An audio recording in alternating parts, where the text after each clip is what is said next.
de calentar. Por ejemplo, respiratorio básicamente decir el intercambio.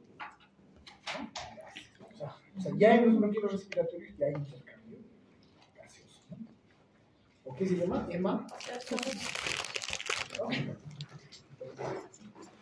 Entonces, ahí empieza la parte respiratoria. Los bronquiolos, ¿no? Es lo mismo. Lo otro importante que les decía es esto, ¿no? Las vías aéreas altas y bajas. Y cuando ustedes llegan a la parte clínica van a ver que hay infecciones de respiración, infecciones de la vía respiratoria alta y baja. Entonces, ¿cuáles se consideran altas?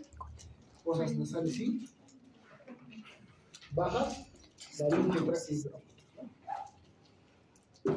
Eso es importante, ¿no? Yo puedo decir entonces, si tengo un resfriado es una infección respiratoria alta, ¿no? Si tengo una bronquitis es una infección respiratoria baja. Si es baja es hay mayor problema. ¿O no? Claro, las bajas traen mayores consecuencias dependiendo cuál sea la. Por ejemplo, las laringitis son muy graves, ¿no? ¿Por qué? Porque la luz de la laringe no es muy amplia, ¿no? Y se edematiza y produce una dificultad respiratoria. Además, bueno, eso lo vamos a hacer cuando hagan semiología. Semiológicamente tú puedes hacer la distinción entre una infección respiratoria alta y baja. Las bajas, a su vez, puedes saber de dónde, si es laringe, si es. ¿A través de qué? De un fenómeno que se llama el estridor.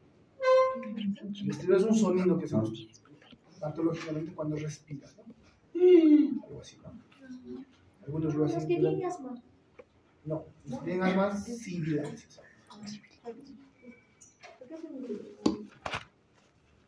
O sea, el estridor es un ruido que se escucha sin necesidad de estetoscopio. Te acercas al paciente y le dices, las sibilancias necesitan estetoscopio. Pones el estetoscopio en los pulmones o en el tórax y escuchas las sibilancias, ¿no? Como si alguien silbara, ¿no? Esa es la diferencia. Y el estridor a su vez puede ser inspiratorio o expiratorio. Y eso te orienta al origen, ¿no? Inspiratorios en la tráquea, perdón, en la laringe, mixtos en la parte de la unión y expiratorios ahí en la tráquea. Eso ya lo van a ver en economía clínica. Entonces hemos visto esta parte, hemos dicho que había claramente tres epitelios en la cavidad nasal, ¿cierto? El que va a estar ocupando el vestíbulo nasal, la región respiratoria y la región olfatoria, eso hemos visto, ¿cierto? La región olfatoria es una mucosa especializada, ¿cierto? Color amarilla, pituitaria, decimos, ¿cierto? ¿Por qué es amarilla? Ya os expliqué la clase pasada, ¿cierto? Las células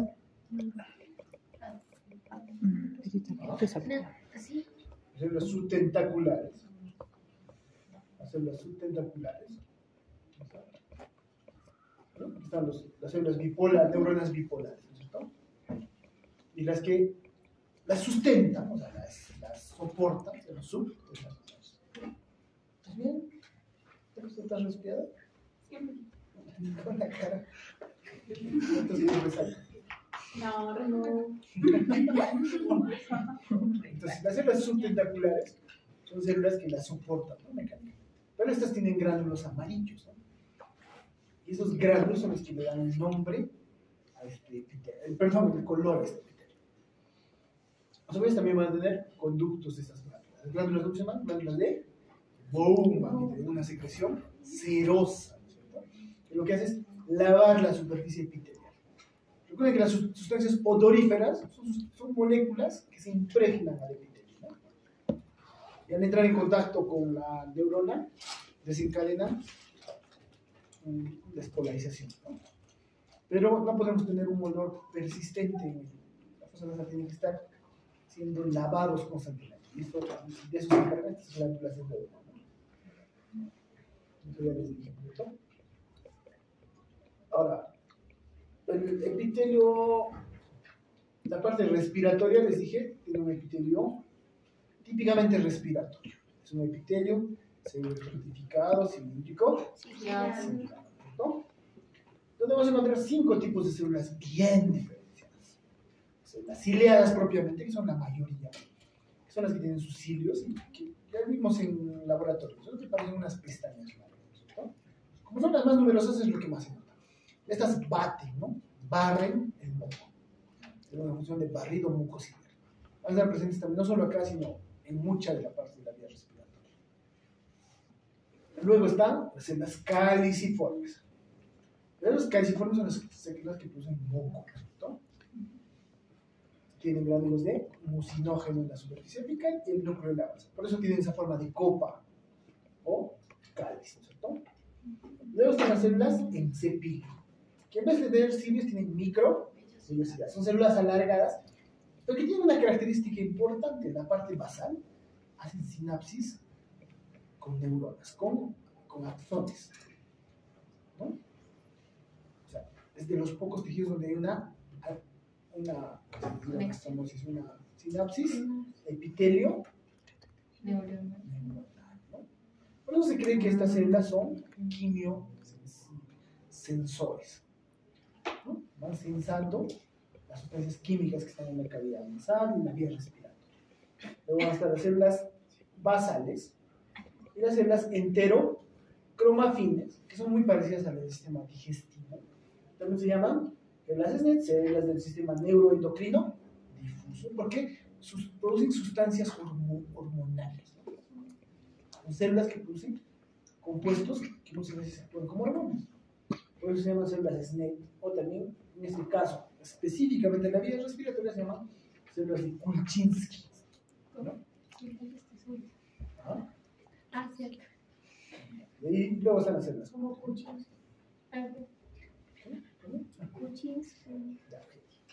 Ahora, debajo del epitelio va a haber tejido conectivo bien marcado. Se va a llamar lámina, que básicamente se adhiere al periósteo y al pericondrio. El periósteo, ¿no? Obviamente el hueso y el pericondrio. Y tiene un plexo bien desarrollado, ¿no? Tiene unos capilares que se distienden segmentariamente y acumulan gran cantidad de sangre y hacen recordar a los cuerpos cavernosos. ¿Por qué? Porque acumulan sangre. ¿Cuál es la función de este? Es que al acumular sangre calienta el aire. Y también lo que hacen es por el calor local evaporan la secreción serosa mucosa que hay aquí. Eso humidifica el aire. Y la diferencia es que, una característica es que pueden hacerlo en forma de segmentos, ¿no? O sea, no necesariamente toda la mucosa, sino por segmentos, ¿no? De esta manera humidifica, ¿no? Y bueno, toda la estructura ósea, los cornetes, tienen la función de formar ¿qué? Turbulencia. La turbulencia que hace que se impacten las moléculas grandes que están en el aire y se impregnen o impacten a la mucosa y quedan atrapadas en el moco, ¿no? Entonces, esa es una de las funciones de estos cornetes, ¿no? Además que la cavidad nasal, ¿no? Junto con la cavidad oral, va a participar en la fonación también, ¿no? Son una caja de resonancia, ¿no? De eso. Por eso es que se usa más calentar y tal, etc. Y recuerden también que en las partes óseas que rodean la cavidad nasal va a haber unos espacios aéreos, ¿cierto? Los senos. 4 senos, ¿cierto? ¿Cuáles son? ¿No? ¿Cuáles son los senos?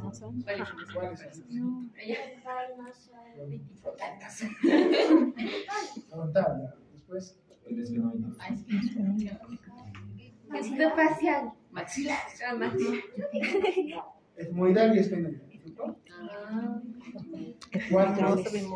Tienen orificios que usualmente desembocan aquí, ¿no? Entre los cornetes, sobre todo en las partes superiores, ¿no?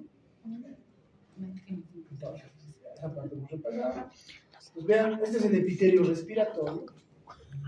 Y debajo de esto Este es un hueso y todo esto es la lámina propia. Se fusiona con el otro. Ahora, acá también va a haber tejido linfoide asociado a mucosas respiratorias, ¿no? O sea, linfocitos que no forman órganos en cápsula, ¿no? Están distribuidos en el momento, a veces forman folículos.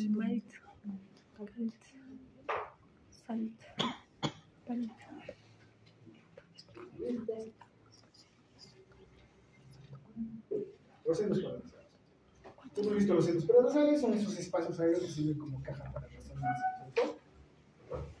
Que se llenan de aire, pero en estudios recientes han encontrado que no solo tendrían esta función, han encontrado una enzima muy abundante aquí, la óxido nítrico sintasa o sintetasa. ¿Qué quiere decir? Que los senos paranasales sintetizan mucho óxido nítrico. Hay gran concentración de óxido nítrico en el interior. Cuando el aire entra, se mezcla con este y pasa a la cavidad nasal y hacia el interior de los pulmones. En la cavidad nasal, algunos consideran que el óxido nítrico participaría en funciones inmunológicas. Pero recuerden, el óxido nítrico es un gran ¿qué? Hemos hecho en la clase pasada. Es un gran ¿qué?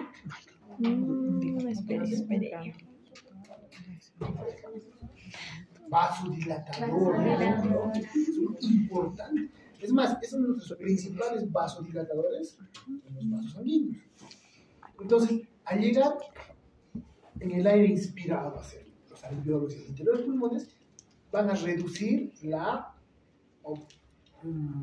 resistencia vascular periférica en los pulmones. ¿Eso qué quiere decir? Que van a relajar los vasos más pequeños y va a haber llegada de mayor cantidad de sangre y facilitar o favorecer el intercambio gaseoso. Esa es una función que se plantea que tiene ahora los las nasales, ¿no? El epitelio que tiene es el mismo que el epitelio respiratorio. O sea, el una mucosa del epitelio respiratorio debajo de una lámina propia, la cual se fusiona con el periósteo de los huesos, ¿no? El problema es de los orificios donde drenan estos senos son muy pequeños. Y cuando esta mucosa se inflama, se oblitera, ¿no? Porque recuerden que la lámina propia es tejido conectivo laxo, o sea, tiene mucho espacio que puede llenarse de líquido, de edema.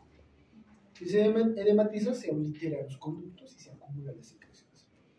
Y eso aquí lleva todo elemento que queda en éxtasis en el cuerpo humano favorece la infección. Cualquier, o sea, no, o sea, me refiero a que cualquier secreción corporal que no fluye tiende a infectarse. Por ejemplo,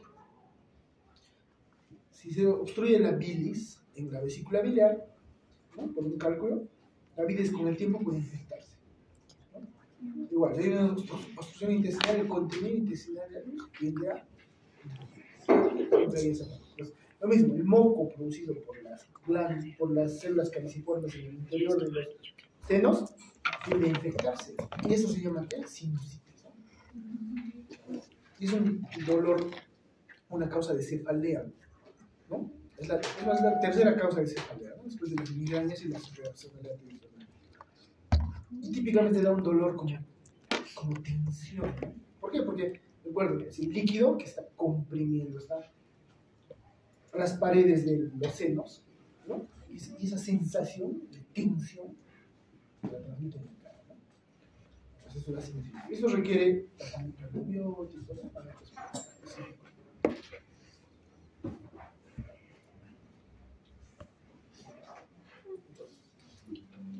Y luego vamos a la faringe. La faringe es el elemento conductor tanto de la vía respiratoria como de la vía digestiva, ¿no? Es un elemento común. También funciona como una caja de resonancia, ¿no? Un espacio de resonancia para la voz. Y se divide, ya saben, en tres partes, ¿no? Nasofaringe, orofaringe, laringofaringe o hipofaringe, ¿no? Son los tres elementos. La nasofaringe es la porción que le continúa a la cavidad nasal ¿no es cierto? Que se comunica con la cavidad nasal a través de las córneas. Algo importante es que aquí también tiene una comunicación con el oído, ¿no es cierto? ¿A través de qué? Trompas de bronquios, ¿no? Entonces, por eso es que cuando uno está resfriado, a veces siente hipoacusia, ¿no? ¿Por qué? Porque este conducto se oblitera por el oído. Da esa sensación. Entonces vamos a tener faringe superior o nasofaringe, que obviamente va a ser epitelio respiratorio. Una faringe oral y la laringofaringe que van a ser mucosa típica. Epitelio plano estratificado. Sea cual sea el epitelio, tiene una lámina propia. Va a ser tejido conectivo denso y no, es una diferencia.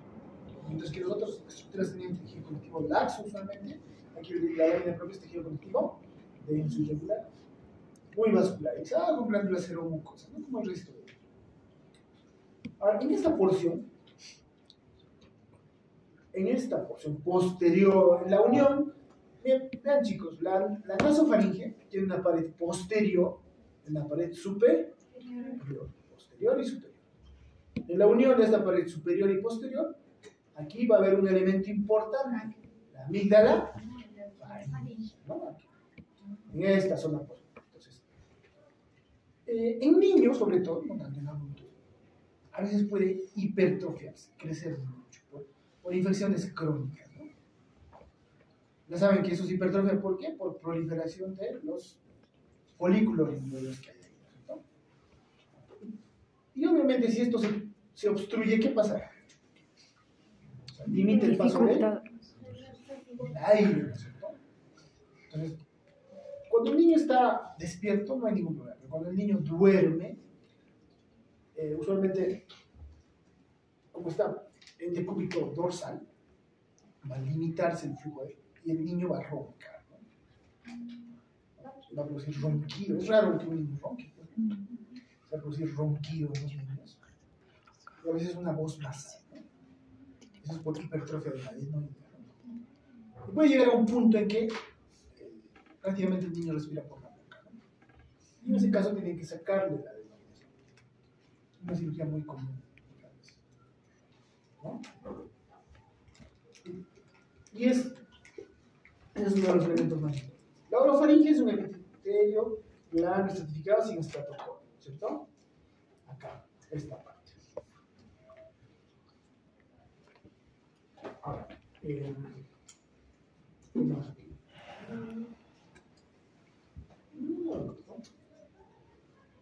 Luego viene la laringe, ¿no? Es un segmento corto, cartilaginoso, ¿no? Más o menos en un adulto mide 4 centímetros, ¿no? Muy pequeño, pero es muy importante, ¿no? Porque participa, obviamente, en la respiración, que se llama la de aire, se llama la vía respiratoria, pero también va a participar en la fonación y va a impedir la entrada de cualquier elemento de la digestión a esta zona, a través de este cartílago del epiglotis, ¿no? Recuerden que la laringe es un tubo cartilaginoso que va a tener membranas, va a tener articulaciones entre cartílagos y ligamentos, pero también tiene músculos. Los músculos pueden elevar o descender la laringe. Durante la deglución usualmente llevan la laringe, la elevan y la llevan hacia adelante. Entonces, la epiglotis va a entrar en contacto con este borde posterior, esta comisión posterior, y se va a cerrar este espacio, que se llama ¿qué? Glotis, ¿no es cierto? Se cierra ese espacio durante la deglución. Eso evita que pasen los alimentos. Pero a veces, cuando te estás riendo o haciendo otras cosas, un poco de saliva pasa y te atora, ¿no es cierto? ¿Sabes?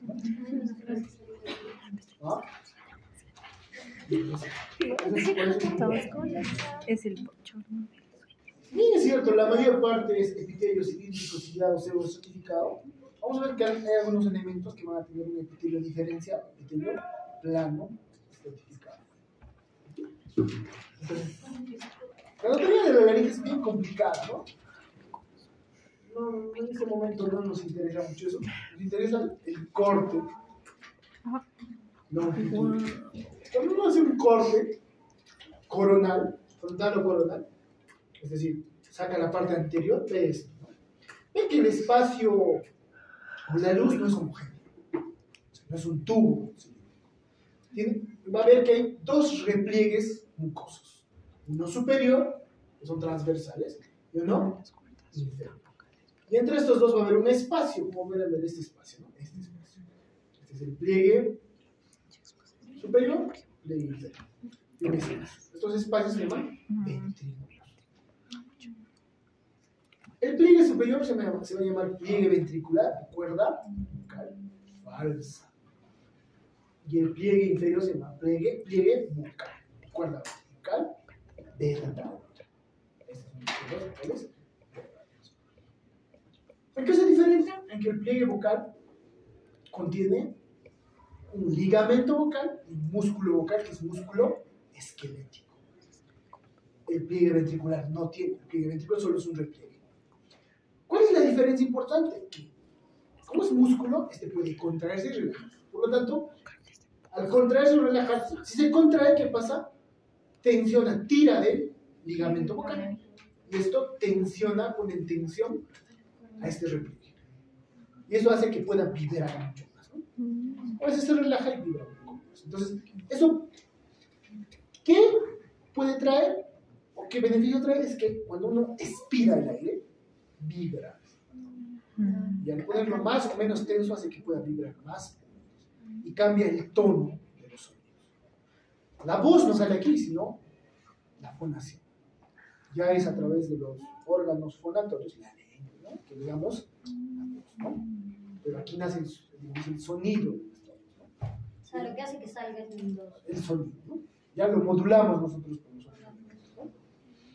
Y de acuerdo a la tensión, eso puede producir sonidos más agudos, no gritan, por ejemplo, ¿no? O sonidos no menos agudos, ¿no? Doctor, ¿cuál era la diferencia entre los Este tiene pliegues? músculo y tiene ligamento vocal. El pliegue La vocal. cuerda vocal verdadera. Este no tiene. El pliegue Vocal ventricular falsa. no tiene ligamento. Gracias. Entonces, se puede dividir en zonas incluso, ¿no? Por debajo del ligamento vocal o del pliegue vocal, el espacio subglótico o infraglótico, que es el que se va a continuar básicamente. Este es el espacio glótico, ¿no? Y esta sería la parte anterior, la epiglotis, ¿no? Que ya hemos visto en este corte. ¿No? Este es un corte transversal, donde da el aspecto que fuese nuestra estructura cilíndrica, ¿no? Pero en el corte coronal vemos que es así. Ahora, como pueden ver, la luz es muy estrecha, ¿no? No es muy pequeña. Entonces, lo podemos dividir en epiglotis, en la zona de las cuerdas vestibulares, falsas o superiores. Luego está el pliegue vestibular, que ya les dije que es la parte inferior, que cuerda vocal, ¿no? Glotis es la zona donde está. Esta zona de aquí sería la glotis, ¿no? Este es subglotis, ¿no? Epiglotis, la zona ventricular, glotis, subglotis. Entonces, la epiglotis es un cartílago elástico, ¿no? Va a tener dos superficies. Como podemos ver acá, tiene una cara, miren chicos, parece una cresta, tiene una cara hacia la laringe propiamente y otra cara hacia la lengua, ¿no? Va a tener una cara o superficie lingual, que es epitelio plano estratificado sin estratificado. Un epitelio escamoso típico, ¿no? Y la superficie faríngea, que va hacia la laringe, o epitelio cilíndrico, o sea, un epitelio respiratorio normal, ¿no? Luego están las cuerdas vestibulares superiores o falsas, ¿no? El pliegue vestibular. En el epitelio respiratorio, glándulas seromucosas en la lámina propia y no hay tejido. En cambio, la zona de la glotis no están las cuerdas vocales verdaderas. Va a tener un epitelio plano, escamoso. ¿Por qué? Porque como es una superficie que vibra, está expuesta a fricción mecánica del aire, ¿no? Al entrar y salir, vibra, ¿no? Entonces, el epitelio plano es un epitelio que resiste mucho más a este trauma mecánico. Por eso es que los pliegues verdaderos, o las vocales verdaderas, tienen epitelio plano. Luego está el ligamento muscular, el músculo bucal y el espacio de Lorenz, que es este. Y la subglotis, que se continúa, como ya les dije, con el cartílago, ¿no? Con el cartílago, con la tráquea. Cavidad infraglótica, pliegues vocales, ventrículos. Cuando esta zona se inflama, se infecta, es muy grave a veces, ¿no? Se edematiza tanto que uno reduce el paso. Entonces, puedes tener asfixia, ¿no? Por ejemplo, los pacientes que hacen reacciones alérgicas graves pueden imaginar todo esto y la vida respiratoria. Si no le pones adrenalina, ¿no? Una catecolamina que produce que vasoconstricción. Hay una hierbita que sea vasoconstrictora, doctor. ¿Amina qué? Hierba.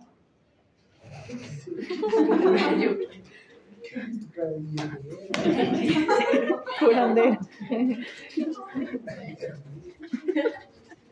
Tal vez Pero otro elemento importante va a ser que el paciente va a estar disfónico, ¿no? Porque como esto está edematizado, no va a vibrar y está disfónico. Entonces, los pacientes que tienen una laringitis tienen característicamente disfónica. Tienen una tos como un ladrido de perro, algo de foca.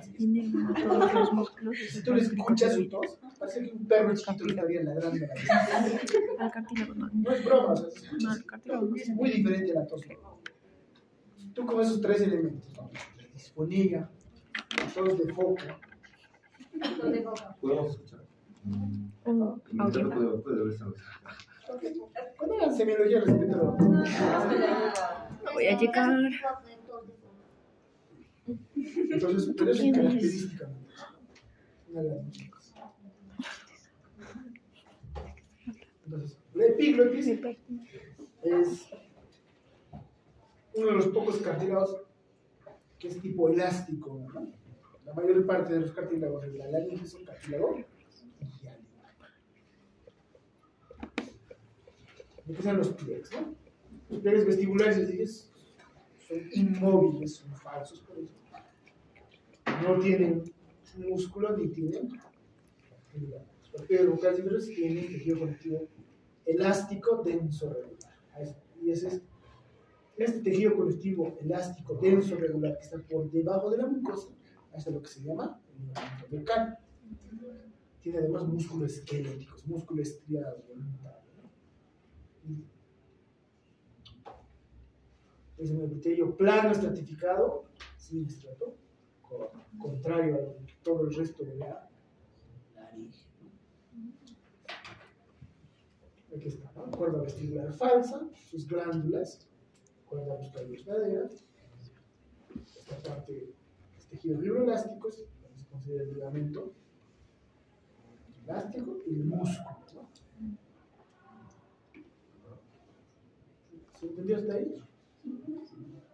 Luego viene la tráquea, ¿no? La tráquea es un elemento importante, es una de las partes más grandes de la vía, más amplias, digamos, de la vía respiratoria. Un adulto, 12 centímetros, ¿no? Más o menos tiene 2 centímetros de diámetro, ¿no? Es casi como un poco más grande que la boca de las botellas que están aquí, ¿no? 2 centímetros más o menos así. Más o menos, algo que característico de esa estructura es los cartílagos en forma de seno incompletos, ¿no? 10 a 12, que se completan en la parte posterior con músculo liso. ¿Cómo se llama ese músculo? ¿Ah? Lo del 6, ¿no? ¿De qué? Ah, ¿De qué? Algunos consideran que tiene 3 capas, otros dicen que tiene 4. La primera capa, que obviamente la más profunda, es el epitelio, la mucosa, ¿no es cierto? La mucosa que va a incluir el epitelio respiratorio y la lámina propia. Luego de la mucosa va a estar la submucosa. Contra otras submucosas, la submucosa de la tráquea se caracteriza por una cosa, es tejido conectivo denso, laxo. Las láminas, las submucosas del resto, como el tracto digestivo, es tejido conectivo denso, pero aquí es tejido conectivo laxo. La lámina propia también es tejido conectivo laxo. Entonces, muchas veces cuando uno lo ve en microscopía óptica, no hay un límite claro entre una y otra. Pero cuando uno hace tinción diferencial de fibras elásticas, las fibras elásticas se distribuyen casi formando una capa, una lámina elástica, que representaría el límite entre la lámina propia y la submucosa. ¿Cuál es el límite? Una capa de fibras elásticas. Obviamente en microscopía óptica no se ve, pero si la tiñes con tinción diferencial, como con el crónico de Gallego, podrías ver estas fibras o estas láminas elásticas.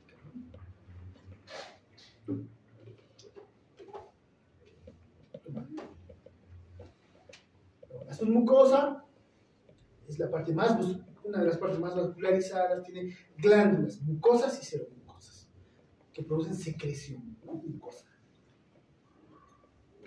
Luego de la submucosa, algunos consideran que luego de la submucosa viene la parte cartilaginosa, como una capa adicional.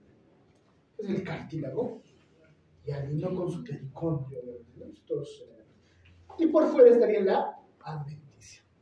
La adventicia es el tejido que hace que la tráquea se adhiera a las estructuras adyacentes y obviamente al esófago que está por detrás, ¿no? Por aquí entran los vasos. Hay una íntima relación, como pueden ver, entre el esófago y la tráquea. A veces hay accidentes donde uno puede, por ejemplo, consumir un hueso de pescado y se puede quedar atrapado aquí, ¿no? Y con el tiempo puede hacer una fístula traqueo-esofágica aquí. O pacientes que ingieren, por ejemplo, lejía, ¿no? Se puede inflamar, perforar y hacer una fístula traqueo-esofágica porque está en íntimo contacto con el órgano.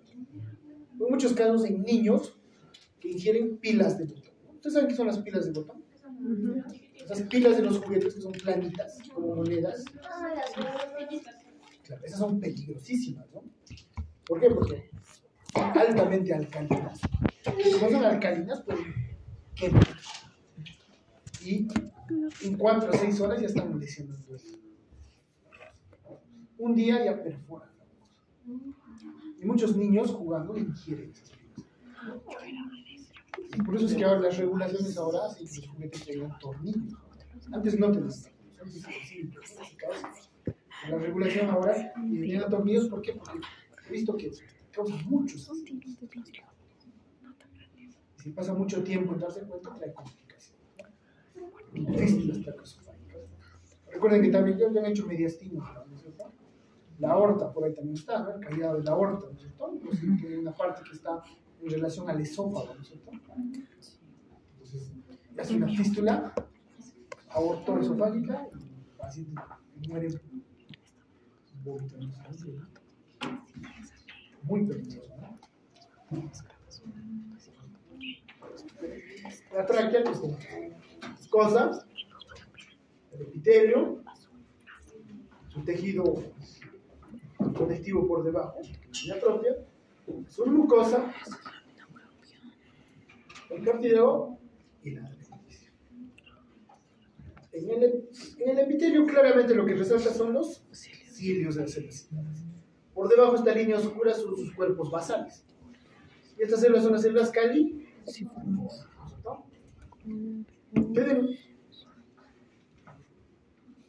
Tienen los 5 elementos que ya les dije, ¿no es cierto? Los 5 elementos celulares. Los mismos. Estos, ¿no? Las células basales, que son las células basales son las células madre. que regeneran todo ese epitelio. Por lo tanto, son multipotenciales, no pueden dar cualquier tipo de esos. Luego están las células caliciformes que producen. En fumadores, por ejemplo, un cambio importante es que aumenta la cantidad de células caliciformes, mayor cantidad de producción de humo, en el afán de tratar de eliminar los elementos del humo del tabaco. Luego, las células ciliadas quiere decir que baten o barren el moco, en sentido aboral oral, o sea, de distal hacia la laringe, ¿no? Entonces, el barrido mucociliar es en un solo sentido. Entonces, por eso es que nosotros no nos damos cuenta, estamos deglutiendo cantidad de moco producido. ¿Cuándo nos damos cuenta? Cuando tenemos algún proceso respiratorio. La tos a veces ayuda, ¿no? Que empezamos a expectorar, ¿no? Hay enfermedades que afectan, por ejemplo, a los cilios propiamente, ¿no? Una enfermedad en la que los cilios dejan de funcionar. Si dejan de funcionar, ¿qué pasa? Se acumulan. Se infectan y los bronquios empiezan a dilatarse. Eso es una bronquiectasia, ¿no? Luego, las células en cepillo, que son las que tienen microbiocinas, tienen esa misma característica: sinapsis, como axones, quimio, etc. Y las células de Kulchinsky o enteroendocrinas. No se sabe por qué, cuál es la función exacta de estas células, pero se ha visto que tienen o producen algunas sustancias como catecolaminas, como por ejemplo serotonina. También se ha visto, por ejemplo, que producen bombecina. ¿Saben qué es la bombecina? Está el péptido liberador de gastrina, ¿no? La bombecina, entre otras sustancias. No se sabe exactamente la función. Algunos dicen que podría tener función o tendrían función en producir dilatación de la vía respiratoria de los vasos. Que esa sería su función. No se sabe exactamente si es eso. Pero sí, se parecen mucho a las del tracto digestivo. El tracto digestivo, a ver, hay también estas células enteroendocrinas que producen varias hormonas, ¿no? Pero en el tracto digestivo ya están identificadas muchas veces. Por ejemplo, la colecistocinina, ¿no? La gastrina. ¿Quién produce la gastrina? Nos dijo Hugo. ¿Quién produce la gastrina? Nos dijo ahorita. Nos dijo ahorita. Luego están las células I producen la colecistocinina, ¿no? Hay varias sustancias que son producidas por estas células. Pero en cambio en la vía respiratoria todavía no se han identificado todas, no se sabe cuál es la función exacta por eso, ¿no?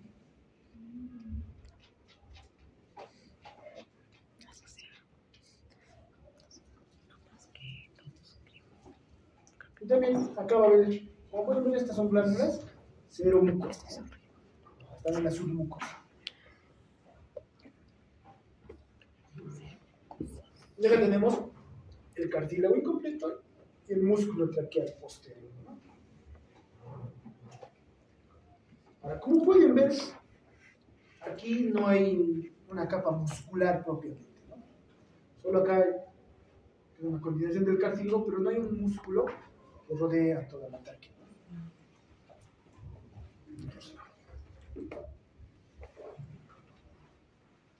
Y algo importante.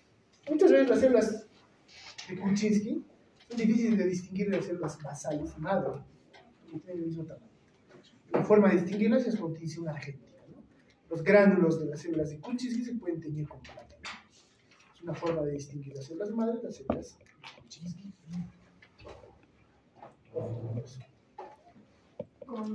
¿Qué dijo? Tinción con plata, de oro. Impregnación argéntica.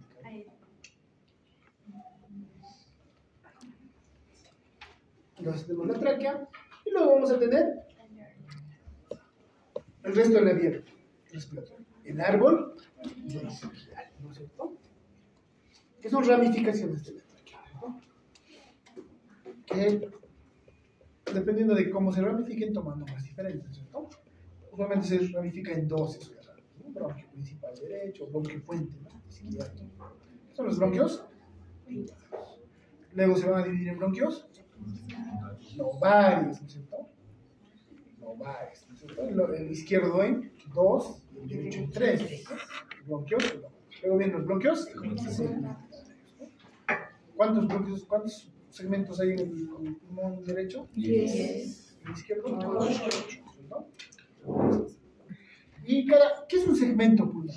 Un segmento pulmonar es una porción del parénquima que tiene su propio bronquio, tiene su propio vaso arterial, venoso y linfático.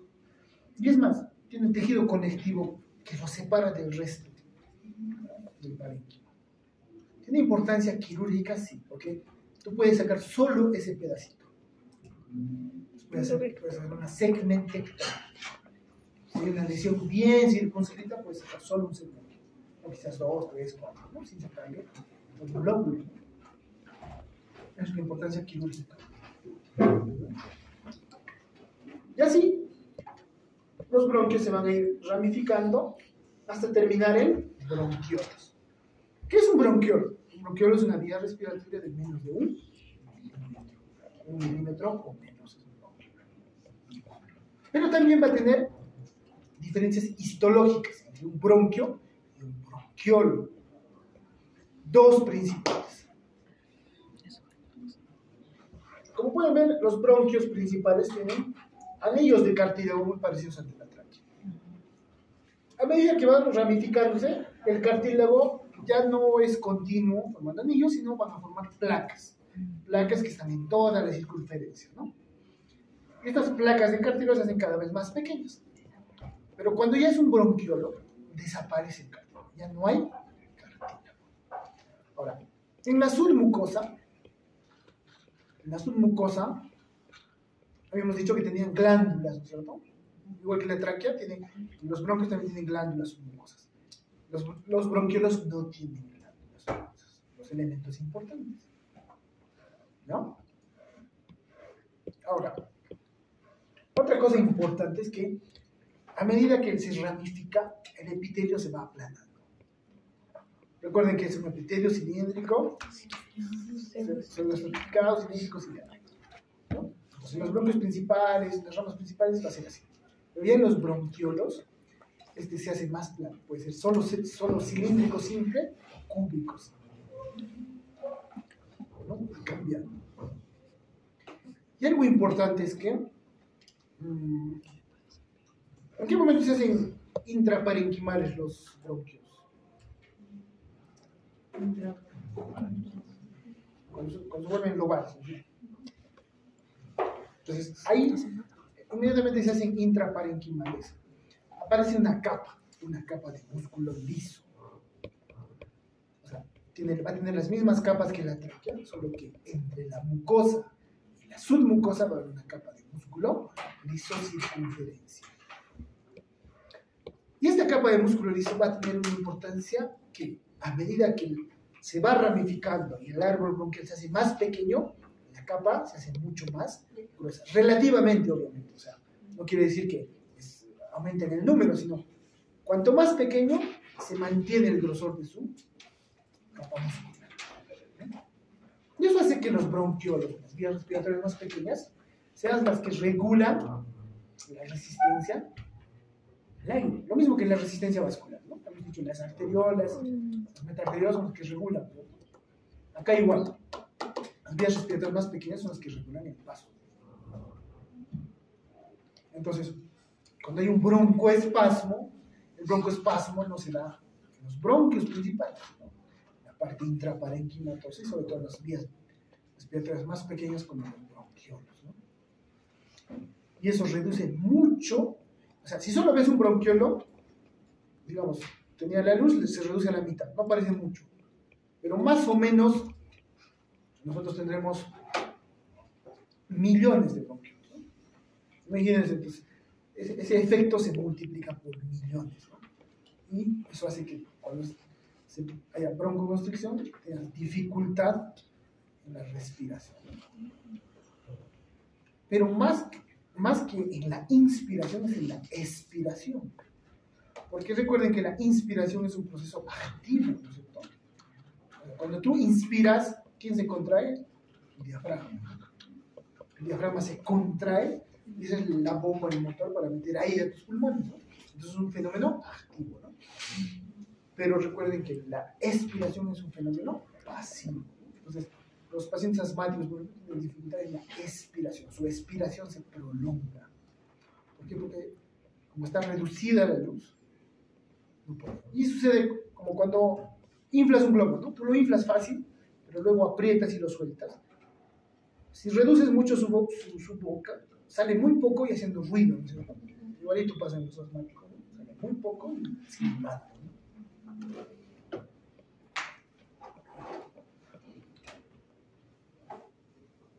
Entonces, vamos a tener primero bronquios primarios, secundarios, terciarios, ¿no? Los primarios son extrapulmonales, los secundarios son lobales y hasta se intrapulmonares, ¿no? En los primarios la estructura es idéntica al de la tráquea, ¿no? Ya les dije. En los lobales, es decir, cuando ya los bronquios se hacen intraparenquimatosos, el cartílago cambia de ser circular, de anillos, a placas. ¿En qué momento? En el momento en que se hacen intraparenquimatosos, ¿no? Va a haber placas irregulares de cartílago hialino y aparecen esto, las dos capas de músculo liso, usualmente en espiral. Ya les dije, entre la mucosa y la submucosa, o sea, inmediatamente después de la mucosa. Luego va a haber una lámina propia, va a haber glándulas seromucosas, elementos linfoides, ¿no? En los terciarios va a haber menos cartílago, las placas son más pequeñas, y las células epiteliales se van haciendo un poco más pequeñas. Acá tenemos, por ejemplo, un bronquio, ¿no? Vean, ya no es un anillo continuo, vean, ya son placas, ¿no? Placas acumuladas que rodean toda la luz. Además, algo importante, como hay músculo liso, siempre cuando uno tiñe, el músculo liso está semicontraído y forma estos pliegues en la mucosa, la contracción del músculo liso.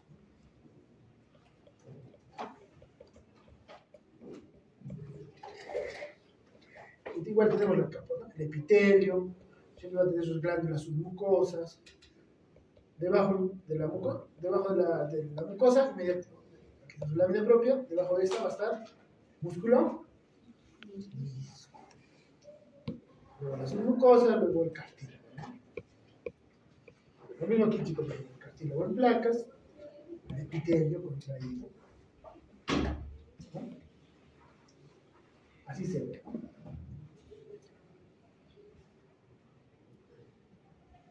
Mientras del parénquima.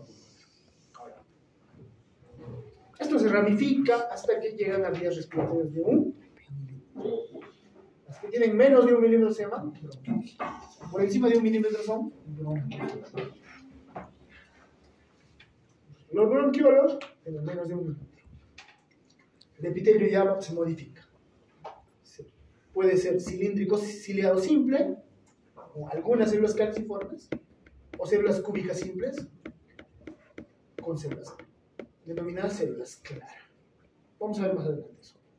Las células calciformes, cuando llegan a bronquiolos, o son muy escasas o ya han desaparecido, ¿no? Sobre todo a bronquiolos terminales. Cuando llega a bronquiolo respiratorio, ya no hay células calciformes. En el bronquiolo terminal todavía puedes encontrar algunas, pero en el bronquiolo respiratorio ya no las puedes encontrar. Como les dije, eso cambia en los fumadores. En los fumadores se ve una hiperplasia, ¿no? Mayor cantidad de células. Segundo, ya les dije, no tienen cartílago ni glándulas submucosas y tienen músculo liso. Y aparecen estas células llamadas células de Clara. Células de Clara son las células de síntesis. Tienen todos sus organelos para sintetizar sustancias. Son cilíndricas que tienen hacia la luz. ¿Se acuerdan del cuando hicimos epitelios, hicimos urotelio, ¿no es cierto? Las células de la vejiga eran cupuliformes, tenían forma de dedo hacia la luz, ¿no es cierto? Igual estas células van a tener una cúpula, una forma de dedo hacia la luz. Tienen microvesículas y van a tener gránulos de secreción. Van a sintetizar dos cosas. Una sustancia parecida al surfactante, que tiene ese mismo efecto, evitar el colapso de la vía respiratoria. Y una sustancia, que es una proteína de secreción, que actúa como sustancia inmunológica, que va a degradar toxinas, ¿no? Y es parte importante del moco. Mientras que el moco en las vías respiratorias superiores a los bronquiolos los producía aquí, sobre todo las células caliciformes y las células submucosas, aquí la van a producir. Como no hay células caliciformes, las submucosas, ¿quién las van a producir? Células de clara o clara. ¿Capisci o no capisci? Entonces, no cartílago, no glándulas, y sí hay células de clara. Ahora, habíamos hablado del segmento pulmonar. El segmento pulmonar es un segmento, es una porción del parénquima que tiene su propio vaso, su ramo, vena, pero cada segmento está conformado por lobulillos. Varios lobulillos formando un segmento. ¿Y qué es un lobulillo? Un lobulillo pulmonar va a ser la parte de los alvéolos relacionados a un bronquiolo. O sea, el bronquiolo pasa a bronquiolo terminal. El bronquiolo terminal se ramifica en bronquiolos respiratorios. Es un bronquiolo variante. El bronquiolo terminal se ramifica en bronquiolo respiratorio, pasa luego a formas de alvéolos. Toda esa estructura, toda la parte del parénquima que se asocia a un bronquiolo terminal se llama lobulillo pulmonar. Entonces, varios lobulillos forman un segmento. Y también estos lobulillos están separados por tejido conectivo de otros lobulillos adyacentes. Por eso es que cuando vemos la superficie pulmonar, a veces tiene un aspecto de polígono. Representa el tejido conectivo que separa el lobulillo del lobulillo. Y algunos hacen la distinción como un acino pulmonar entre el lobulillo, mientras el lobulillo es la región o el parénquima pulmonar asociado a un bronquiolo terminal, el acino va a ser la región del pulmón o el parénquima asociado a un bronquiolo respiratorio. Y recuerden, los bronquiolos respiratorios son ramas del bronquiolo terminal, o sea, varios acinos van a formar un lobulillo. ¿Se entiende? ¿No? ¿No se entiende? Acá lo van a entender, chicos, ¿no?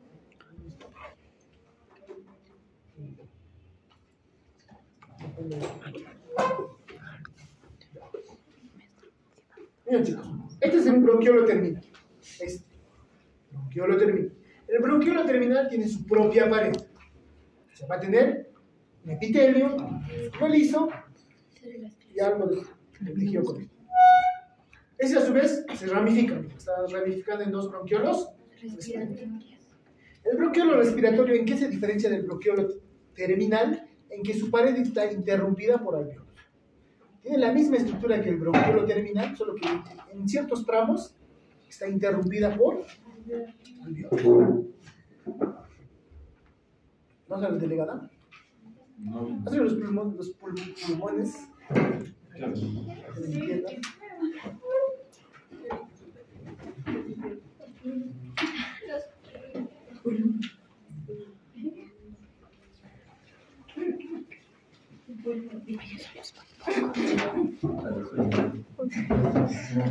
Pero estamos de acuerdo que un bronquiolo es una vía respiratoria de menos de 1 milímetro, o 1 milímetro o menos, ¿no? Entonces tenemos justamente el que justamente tiene 1 milímetro o menos, se llama bronquiolo terminal. Es la parte terminal de la parte conductora. Pues tenemos acá un bronquiolo terminal, ¿no?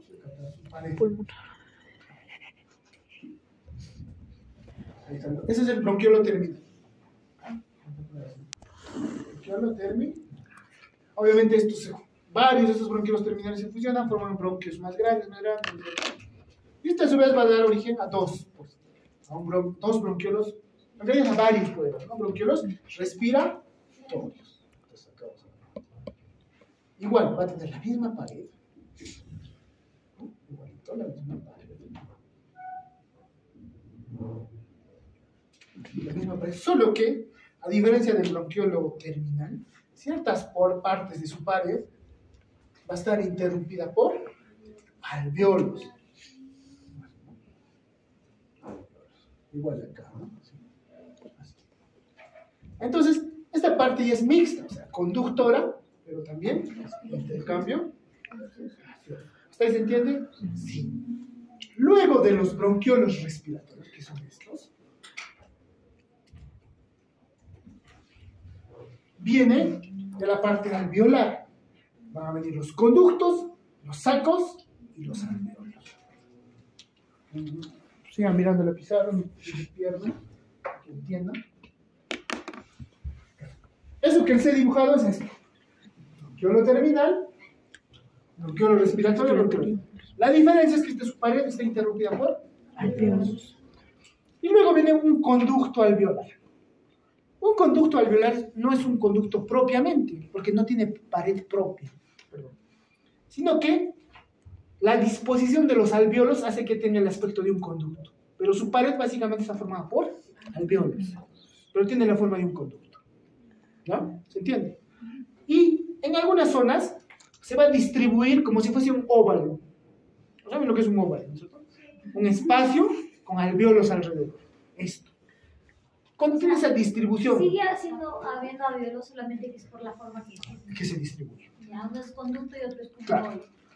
Este es un conducto alveolar, este sería un saco alveolar. Y luego están los alveolos propiamente, que son estos espacios. ¿Se entiende? O sea, la diferencia entre un conducto alveolar, un saco alveolar y un alveolo es que el conducto alveolar está formado por varios alveolos cuya pared forman una especie de conducto. Luego viene el saco alveolar, que es un espacio más grande, amplio, rodeado de alveolos. Y luego están los alveolos propiamente dichos. ¿Se entiende, cierto? Ya. Espero que sí.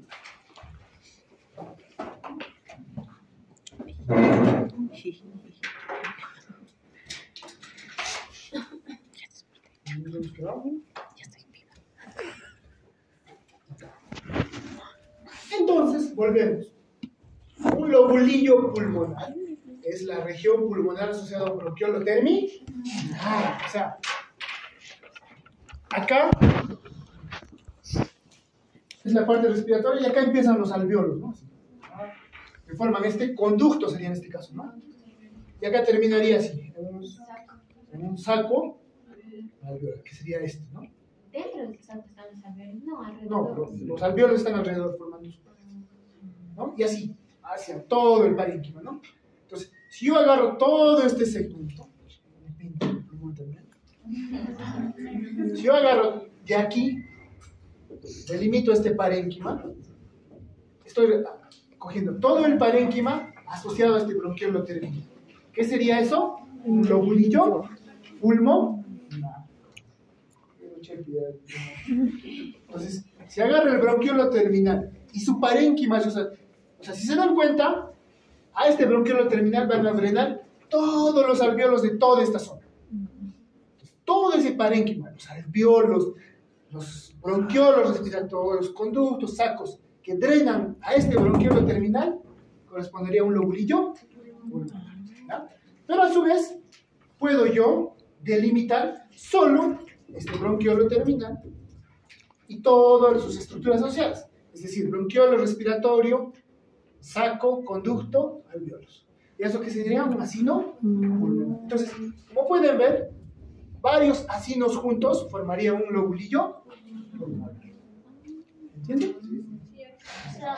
O sea, se van juntando los componentes, se va llamando determinado. Por eso, Claro. el conducto, el lobulillo. O sea, si se dan cuenta, o sea, es, ¿cómo te puedo decir? Es como la irrigación. ¿Quién drena? El pie, la pierna, el muslo. sea, los vasos que drenan el pie son más pequeños. Los de la pierna van a drenar todo un espacio más grande, y los del muslo, todo el miembro inferior. Igualito, ¿no? El bronquiolo terminal va a involucrar un área de parénquima pulmonar mucho más grande, ¿no es cierto? En cambio, como ramifica varias veces en bronquiolos respiratorios, el bronquiolo respiratorio va a incluir un parénquima pulmonar mucho más pequeño. Entonces, el bronquiolo terminal y todo el parénquima asociado a este, es decir, todo el parénquima que recibe aire de este bronquiolo terminal, se llama lobulillo. Pero a su vez lo puedes segmentar en sus ramas, el bronquiolo respiratorio y todo el parénquima que recibe aire de este bronquiolo respiratorio. Ese se va a llamar acino. Entonces, varios acinos forman un lobulillo. Y varios lobulillos van a formar un segmento.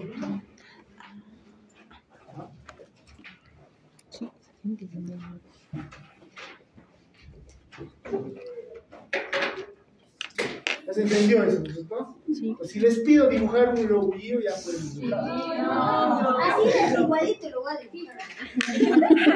Es que yo no soy como que Les pido un... O sea, la idea... Al final no es lo bonito del dibujo, sino es que se entienda qué se refiere. Eso voy a dibujar. Háganos como... fija, para nosotros que si decimos... Sí. Nadie va a avisar. O sea, va a ser así, digamos. Tenemos este pasadizo, ¿cierto? El pasadizo es el bronquiolo terminal. ¿Ya? ¿Se entiende? La entrada a cada puerta de clase es el bronquiolo terminal. Entonces, este bronquiolo terminal va a dar acceso a todo este ala. Pero al frente habrá otro bronquiolo terminal que va a dar acceso a toda esa aula. Si yo quiero entrar a una aula específica, entro por un bronquiolo.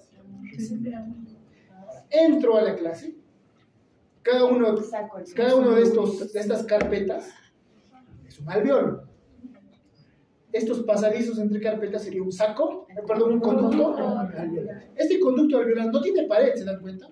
Está formado básicamente por los alveolos, solo que la disposición hace que tenga una forma de conducto.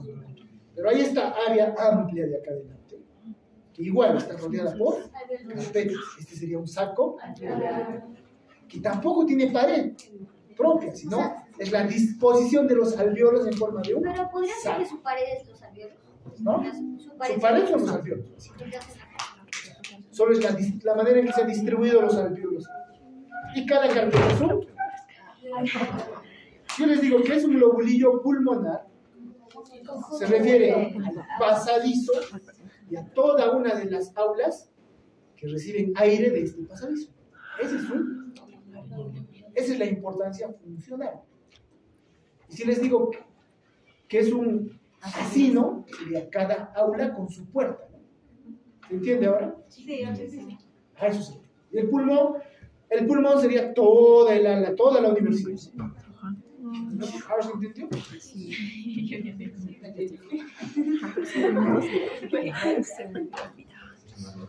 Ahora, habíamos dicho que en general los bronquiolos tienen menos de 1 milímetro. Los bronquiolos terminales tienen menos de 5,5 Se va achicando. va a ser más pequeño. Ya les dije, la porción final de la porción conducta. Básicamente tiene un epitelio y su lámina por ahí. Y por debajo de en la lámina propia, 1 a 2 células de músculo liso. En el epitelio básicamente va a haber células o cilíndricas ciliadas o cúbicas ciliadas. Y las células, ya no hay ese epitelio estratificado, perdón, célula estratificada sería un músculo. ¿No? Y en su pared, tejido fibroelástico. Estas son las células. Estas serían las células cuboideas o cilíndricas con cilios. Las células claras tienen esta forma de cupuliforme con gránulos, ¿no? Que sintetizan una sustancia que parece Son parte del componente importante, pero similar al surfactante. Es una como agente tensioactivo, pero en los bronquiolos. En los bronquiolos. Porque el agente tensioactivo propiamente es únicamente los alveolos. Acá va a ser este producto de la secreción de las células.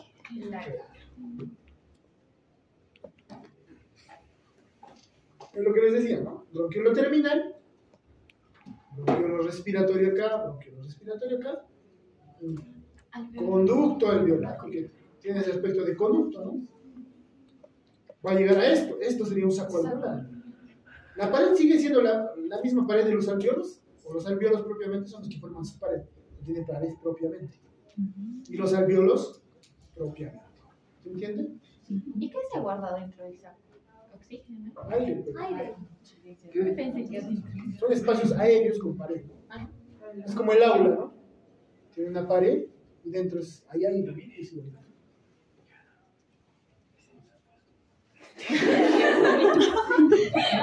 Entonces, este sería un diagrama. Bronquiolo. Recuerda que junto con los bronquios se ramifican los vasos, arterias, venas y los linfáticos. Tenemos aquí la porción del bronquiolo terminal hasta acá, bronquiolo terminal. Ramifica bronquiolo respiratorio. Se llama respiratorio porque, miren, esto es pared de bronquio. Pared de bronquio. Pero esta parte está interrumpida por un. O sea, no es continuo. Acá sí era continuo, ¿no? Acá tiene porciones de la pared interrumpidas por alveolos. Luego viene acá está un conducto alveolar, su pared son alveolos, básicamente. O un saco alveolar, sería un saco porque es más grande, más amplio. Y los alveolos. Como quieras llamarlo. Ahora sí se entiende, ¿no? Entonces, tanto los bronquiolos terminales como los respiratorios tienen la misma composición, solo que la pared es interrumpida por alveolos, ¿no? Y son estos, ¿dónde desembocarían? ¿O hacia dónde terminarían esos conductos? Y los alveolos, estos espacios aéreos rodeados por una pared finísima, delgada, que usualmente es un epitelio simple, plano. Pero no es solo epitelio, ¿no? Ahorita vamos a ver eso.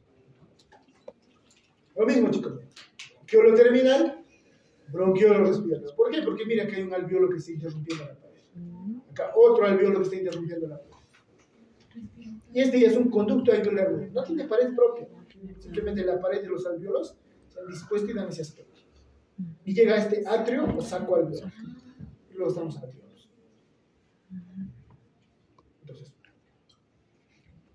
Entonces, ya sean conductos, sacos o alveolos propiamente, todos están formados por pared de alveolos. Entonces,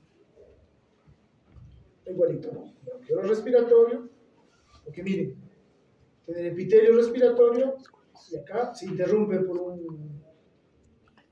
y pasa un conducto alveolar, atrio o ¿no? Saco alveolo. No, creo que no. Alveolos.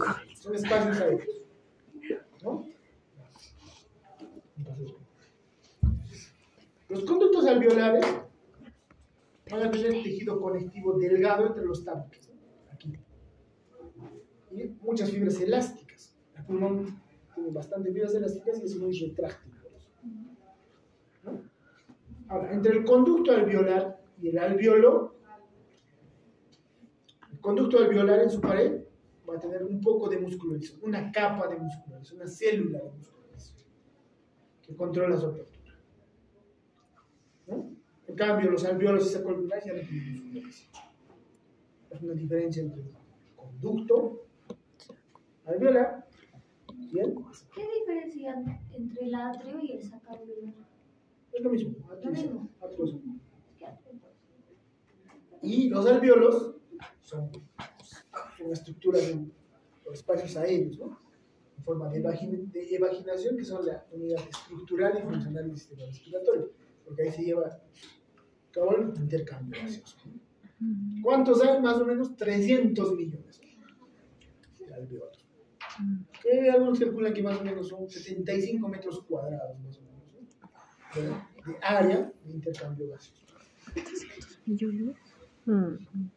Y están separados unos de otros estos áreas por los tabiques interalveolares, ¿no? Que tienen tejido conectivo. Y en estos tabiques ahí están los capilares, que son ramas de las arterias pulmonares, fibras reticulares, fibras elásticas.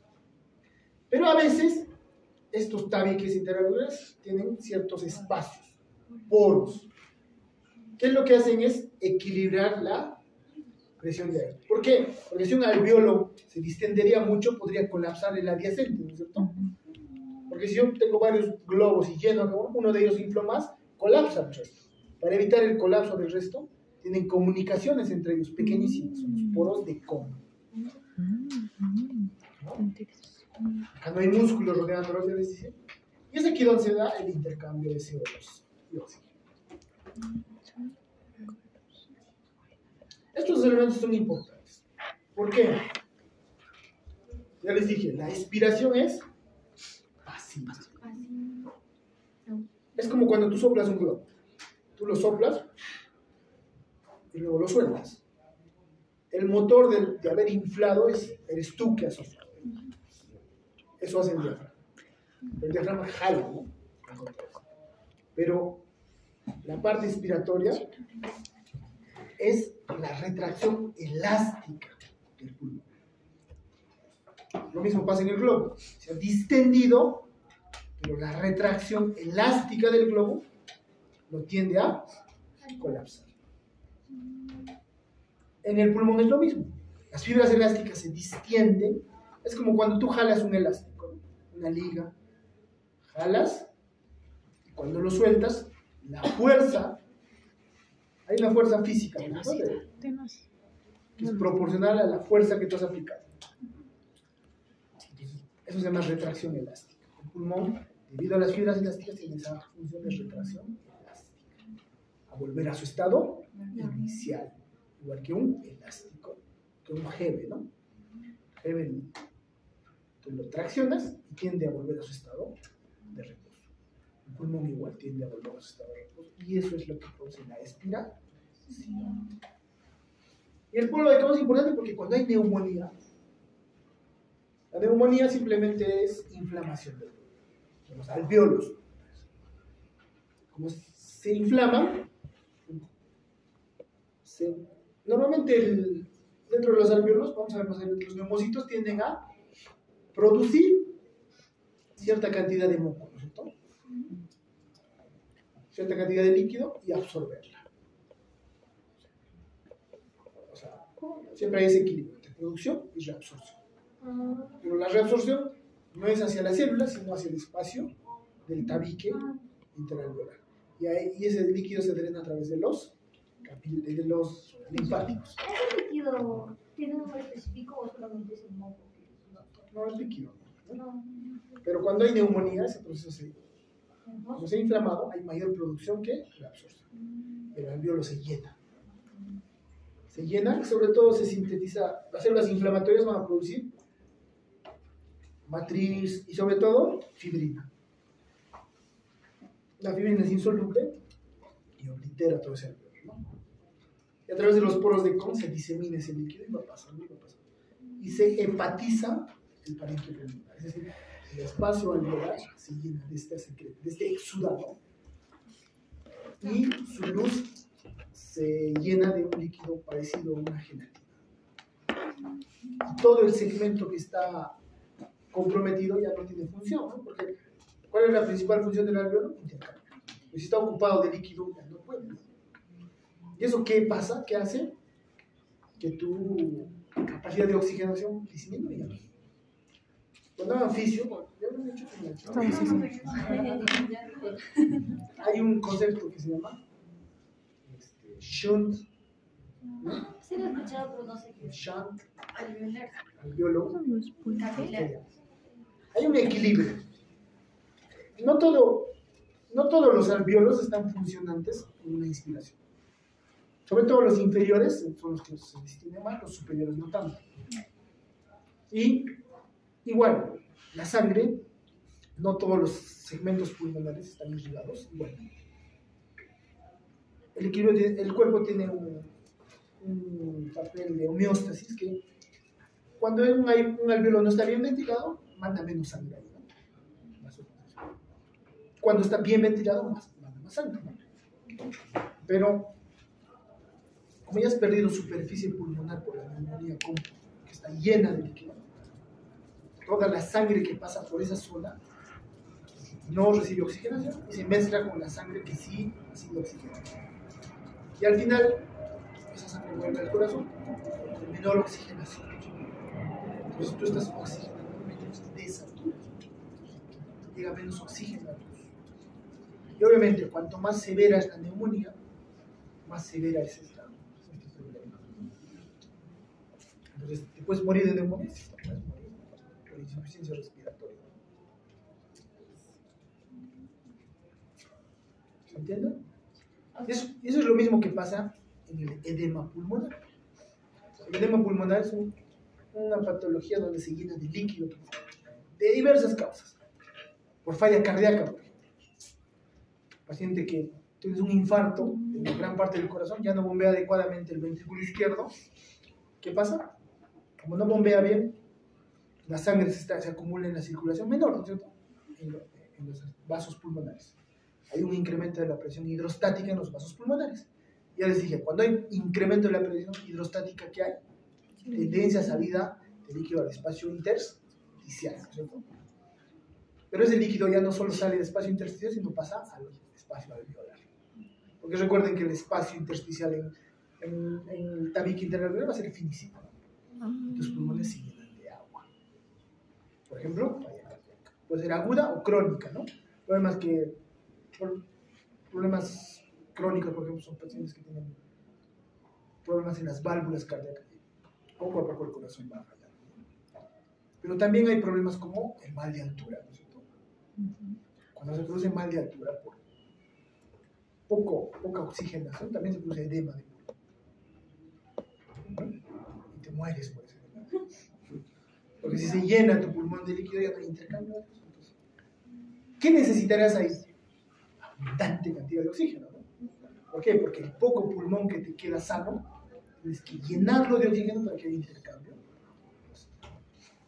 Si estás despierto, te ponemos oxígeno a alta cantidad. O si ya no puedes más, te ponen a un ventilador mecánico. Imagínate, si no tienes acceso a oxígeno, te puedes morir. Los alpinistas, por eso se mueren, ¿no? De mal de altura.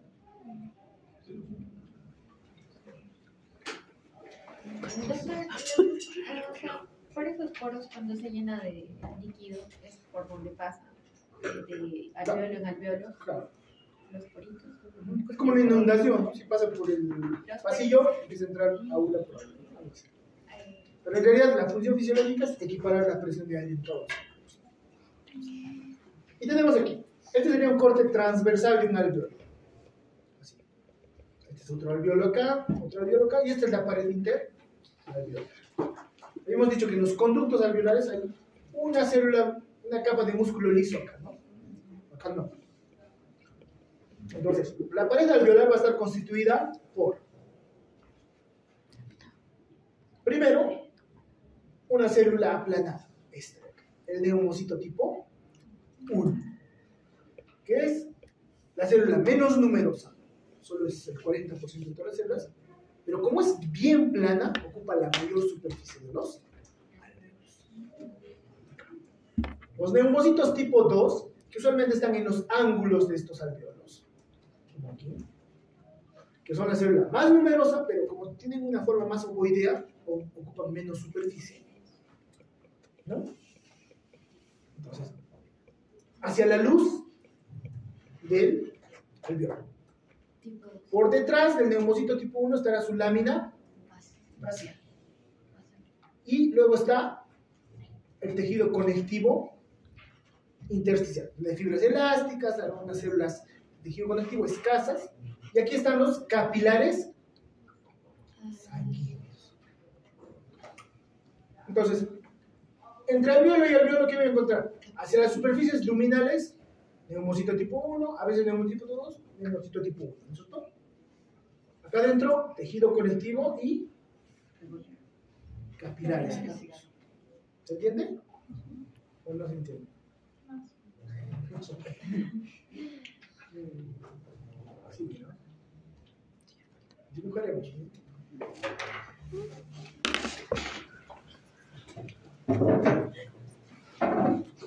Acá tenemos alveolos, ¿no? Este alveolo está aquí. Acá habrá otro alveolo así. Así a este lado habrá otro alveolo así. Otro alveolo así, otro alveolo así, y así, ¿no es cierto? Entonces tenemos acá un alveolo. Se supone que tiene una salida, ¿no? Acá habrá otro alveolo. Igual acá habrá otro alveolo. Otro. El intersticio será este espacio entre estos alveolos, ¿no es cierto? ¿Cierto? Ese es el tabique interalveolar. Pues hacia la luz del alveolo, que es este estará el citoplasma del neumocito tipo 1. Ahí está. Igual, hacia la luz de este, neumocito tipo 1. Que siempre tiene su lámina. Igual, varios neumocitos tipo 1 forman pues la pared, ¿no? Acá hay uno, acá termina, acá empieza otro neumocito tipo 1, acá otro, igual acá, un neumocito tipo 1, su núcleo, neumocito tipo 1, su núcleo, neumocito tipo 1, su núcleo, ¿se entiende, cierto? Y acá hay tejido conectivo, pero además van a estar los capilares sanguíneos. En ese tabique. Ese es el tabique. Va a estar los capilares. En ese tabique, claro. En ese tabique. O sea, entre las células que revisten cada alveolo, hay un espacio de tejido conectivo, donde hay vasos sanguíneos, linfáticos, células de tejido conectivo, escasas, ¿no? No hay muchas. Y macrófagos. ¿No? Pero pues. Normalmente los ángulos de estos alveolos, porque no son tan redondeados, ¿no? Son poliédricos usualmente, o sea, así, ¿no? Más o menos así. En los ángulos suele estar los neumocitos tipo 2, porque son más redondeados, así, en los ángulos. Y todo el resto está ocupado por el neumocito tipo 1. Entonces hay una mezcla entre los dos. Claro, pero los que ocupan mayor superficie son los neumocitos tipo 1, porque acá estaría el neumocito tipo 2. Al final es cierto, los neumocitos tipo 2 son más numerosos, como son redondeados, no ocupan mucha superficie. Los neumocitos tipo 1 son aplanados, ocupan más superficie. ¿Ustedes entienden? Otra célula que puede haber ahí también son células, ¿no? Eso no es macrófago, ¿no? Pero los macrófagos no residen aquí, en el alveolo propiamente, sino residen en el tejido conectivo. Otra célula que a veces se puede encontrar son las células en cepillo, les dije, que también tienen función quimio, pero ya no son cilíndricas como en la vía respiratoria alta, son cúbicas bajas, con microvellosidades y que también hacen sinapsis con axón. Quimio, ¿no? En el tabique, ¿no? ¿Dónde están los macrófagos? Entonces, esto es lo mismo, ¿no? Miren, chicos, la luz del alveolo, acá está tapizado por un neumocito tipo 1, acá viene su unión con este neumocito tipo 1 de acá, acá le faltaría su núcleo, ¿no? Por aquí sería. Este es un neumocito tipo 2. Pero dice 1, dice. Ah, perdón, pero los neumocitos tipo 2 estarían más o menos aquí, ¿no? En los ángulos.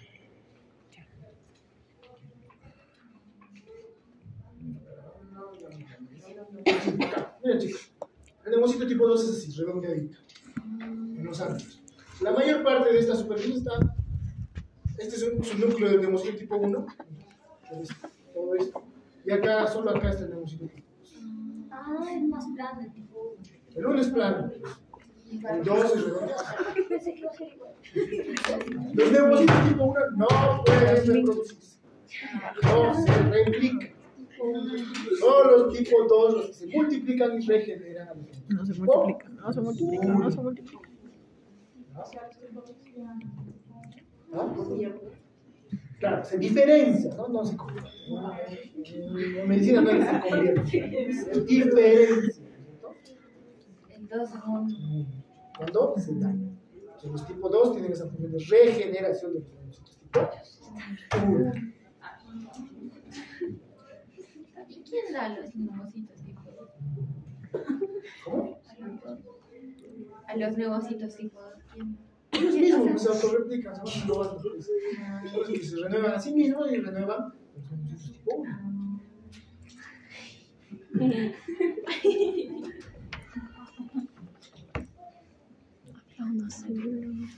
Y en el interior están los capi. No te vas a caer así. Miren aquí, está un neumocito tipo 1, acá está el otro neumocito tipo 1, y todo este espacio es el espacio intersticial. ¿Dónde están los capi? Los tipo 1, el 95% de las superficies son muy planas, se llaman también células alveolares escamosas porque son planas, tienen uniones ocluyentes y su superficie luminal va a estar recubierta por el factor tensioactivo surfactante. Los tipo 2 son los que secretan grasa, están de surfactante, ¿cierto? Ahora entiendo bien esa parte. O sea, cómo actúa la sustancia surfactante para que el alveolo Reduce la no explote. tensión superficial. Evita que se peguen las paredes del alveolo. Evita que entre paredes colapse, ¿no? Claro. Colapse el alveolo. O sea, hace que se O expanda. sea, ¿qué pasa? ¿Has visto un globo cuando lo sueltas? Sí. ¿Qué pasa el globo? Se chupa. Total, ya, se chupa totalmente. Se chupa totalmente. Se chupa totalmente hasta que pared con pared Claro, se entra en contacto. Entonces hace que no se Pero el alveolo nunca entra en contacto. ¿Por qué? Por la sustancia. Llena ese globo con un poco de agua, lo soplas y lo sueltas. ¿Qué va a pasar? El agua va a impedir que se colapse. Totalmente. ¿Y por qué es importante esto? Porque si se colapsan los alveolos, la presión para volver a expandir esto tendría que ser muy alta. Para evitar eso, evita. Pero la sustancia surfactante no es que está como un líquido en el interior, Si no es como un sino como una capa adosada a la pared. Cuando dice colapsa me suena a explotar, ¿no? Colapsar es implosión. Explotar es hacia afuera, implosionar es hacia adentro.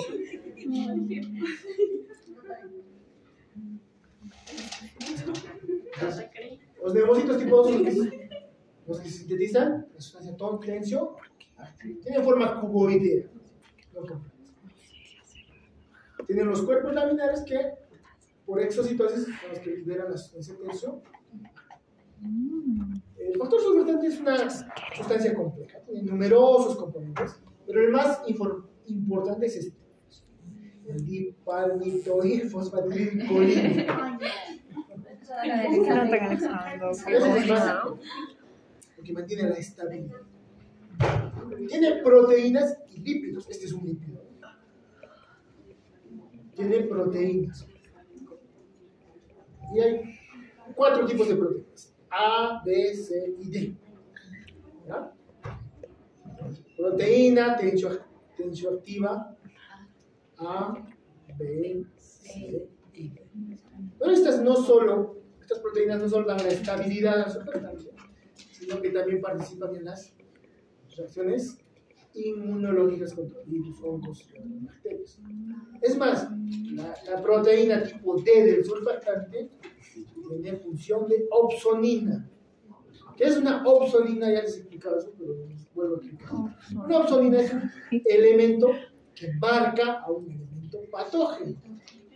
Viene una bacteria, una proteína se une a esta bacteria y el macrófago, gracias a esa proteína, puede reconocer que esa bacteria es patógena y la destruye. A eso se llama opsonización, el marcaje inmunológico. Opsonización. Y la proteína D de surfactante, tiene esa función de opsonización. ¿Capisci? Pues miren, este es el neumocito tipo 2, sus gránulos. No, perdón, acá este es el neumocito tipo 2. Usualmente en los tabiques o en las intersecciones.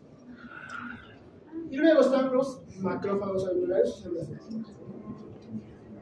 Estos, como son macrófagos, viven donde? En el intersticio. Y de ahí migran entre los neumocitos tipo 1. Entre estos, por diapédesis, migran hacia la luz. Fagocitan el material particulado y vuelven a. Si no han sido activados, vuelven al intersticio. Si han sido activados y han fagocitado, simplemente se mueren. Hacen fagocitado, destruyen el elemento, se mueren y se eliminan con la secreción mucosa. ¿No? Luego se llaman células del polvo. Captan partículas de polvo, se destruyen y luego son eliminados. Pero también participan en la recaptación de la generación, de tal manera que degradan sus elementos constitutivos y nuevamente el neumocito tipo 1 puede captar estos elementos en forma de aminoácidos, lípidos y volver a sintetizar sustancia constitutiva. Porque recuerden que constantemente estas secreciones están siendo eliminadas hacia la cavidad foral, ¿no? Entonces, imagínense cuánto de factor surfactante tendrían que producir diariamente. Para evitar eso tienen que reciclar. Y las células del polvo macrófagos participan en ese reciclado del agente tensoactivo factor. Esto es importante también porque más o menos alrededor del tercer trimestre del embarazo es donde recién estas células pulmonares empiezan a sintetizar esto. Y muchos niños prematuros, cuando nacen, no producen esta sustancia sulfata. ¿Qué producirá esto? Colapso de sus alveolos. Y esto le da un síndrome de distrés respiratorio. O sea, que no pueden respirar. Y se llama síndrome de distrés respiratorio neonatal. Es por déficit de sulfato o enfermedad de membranas ciliativas. Entonces, a este niño le tienen que dar surfactante y ventilación mecánica hasta que maduren sus células pulmonares y empiecen a sintetizar surfactante. Pero si no, no puede respirar por sí solo y se muere.